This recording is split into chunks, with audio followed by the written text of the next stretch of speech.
എൻ്റെ കയ്യെ നോക്കട്ടെ. ഈ കയ്യിന് എന്താ പ്രത്യേകത? നമ്മളെ തത്തമ്മ പറയും ചീട്ടെടുത്തിട്ട്. എൻ്റെ സഫീർ. സഫീർ സഫീർ.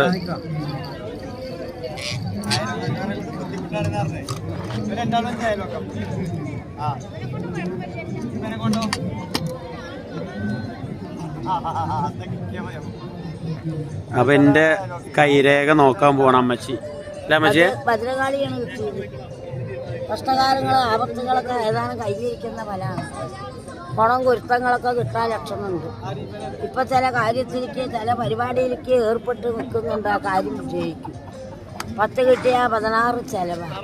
വരവ് ഒന്നേ ഉള്ളൂ, ചെലവ് വരവഴിക്കുക. കല്യാണരേഖ വിരിച്ചതല്ല വിരിപ്പെട്ടത്, കല്യാണം ഒന്നേ ഉള്ളൂ. മക്കള് 4 ആൾക്ക് രേഖ വേണ്ടതാ. 3ക്ക് ഫലം ഉണ്ടെങ്കിൽ 2 മക്കളെ കൊണ്ടാണ് പേരെടുക്കുന്നത്. ഇരിക്കുന്ന വീട് പോലെ ആയി എന്ന് പറയാനായിട്ടില്ല. വീടിന് ക്ലിയറാക്കാൻ ലക്ഷ്യമുണ്ട്. കടം കൊടുത്ത പോലെ ഇങ്ങോട്ട് തിരിച്ചു കിട്ടാൻ നേരം കൊടുക്കും. വലുതായിട്ട് വേണ്ട കഷ്ടകാലങ്ങൾ, ചെറുതായിട്ട് കഴിയേണ്ട ഫലങ്ങളൊക്കെ കഴിഞ്ഞു പോകും. നുണ, കെണി, പിത്തന, കള്ളപ്പേര്, ദുഷ്പേര് പറഞ്ഞുണ്ടാക്കാൻ ആൾക്കാർ. ഇന്ന് കല്യാണം കാര്യപ്പെട്ട് അടുത്ത് കുറഞ്ഞൊരു പൈസ ചെലവ് വീട്ടിൽ വരാൻ പോകുന്നുണ്ട്. അത് ദുഃഖിക്കേണ്ടതല്ല, സന്തോഷിക്കേണ്ടതാണ്.